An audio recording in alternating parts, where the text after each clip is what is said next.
declares the Lord. This is what the Lord says. A voice is heard in Ramah, mourning and great weeping. Rachel weeping for her children and refusing to be comforted, because her children are no more. This is what the Lord says. Restrain your voice from weeping, and your eyes from tears, for your work will be rewarded, declares the Lord. They will return from the land of the enemy. So there is hope for your future, declares the Lord.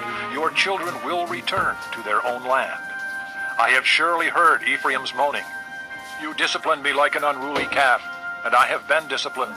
Restore me, and I will return, because you are the Lord my God. After I strayed, I repented. After I came to understand, I beat my breast. I was ashamed and humiliated, because I bore the disgrace of my youth. Is not Ephraim my dear son, the child in whom I delight?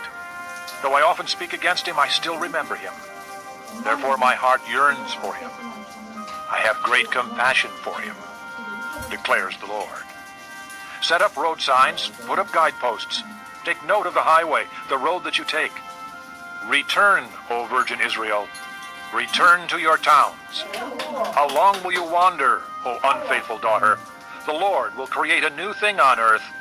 A woman will surround a man.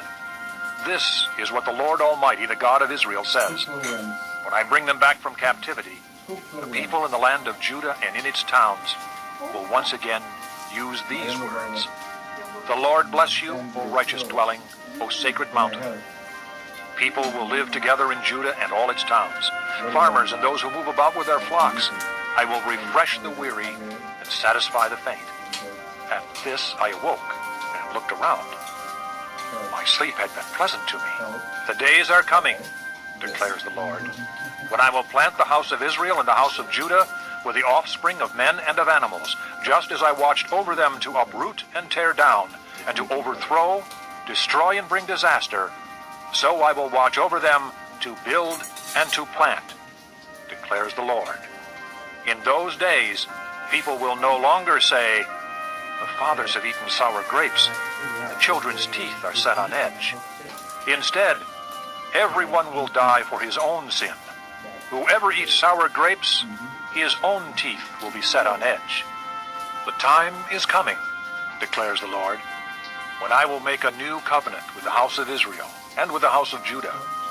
It will not be like the covenant I made with their forefathers when I took them by the hand to lead them out of Egypt, because they broke my covenant, though I was a husband to them, declares the Lord. This is the covenant I will make with the house of Israel after that time, declares the Lord. I will put my law in their minds and write it on their hearts. I will be their God, and they will be my people. No longer will a man teach his neighbor or a man his brother, saying, Know the Lord, because they will all know me, from the least of them to the greatest, declares the Lord. For I will forgive their wickedness, and will remember their sins no more. This is what the Lord says. He who appoints the sun to shine by day, who decrees the moon and stars to shine by night, who stirs up the sea so that its waves roar, the Lord Almighty is his name. Only if these decrees vanish from my sight, declares the Lord, will the descendants of Israel ever cease to be a nation before me. This is what the Lord says.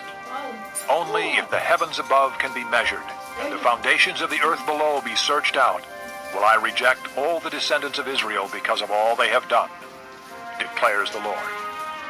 The days are coming, declares the Lord, when this city will be rebuilt for me from the tower of Hananel to the corner gate.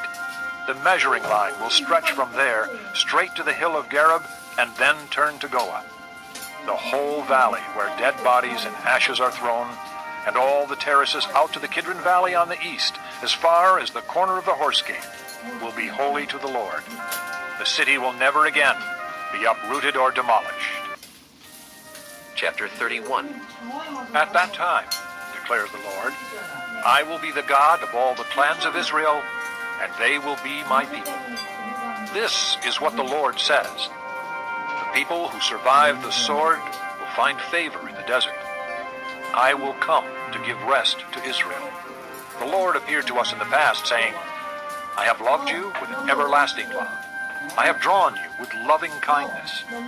I will build you up again, and you will be rebuilt, O Virgin Israel. Again you will take up your tambourines and go out to dance with the joyful. Again you will plant vineyards on the hills of Samaria. The farmers will plant them and enjoy their fruit. There will be a day when watchmen cry out on the hills of Ephraim, "Come, let us go up to Zion, to the Lord our God." This is what the Lord says. Sing with joy for Jacob. Shout for the foremost of the nations. Make your praises heard and say, "O Lord, save your people, the remnant of Israel." See, I will bring them from the land of the north and gather them from the ends of the earth. Among them will be the blind and the lame, expectant mothers and women in labor. A great throng will return. They will come with weeping. They will pray as I bring them back. I will lead them beside streams of water on a level path where they will not stumble, because I am Israel's father.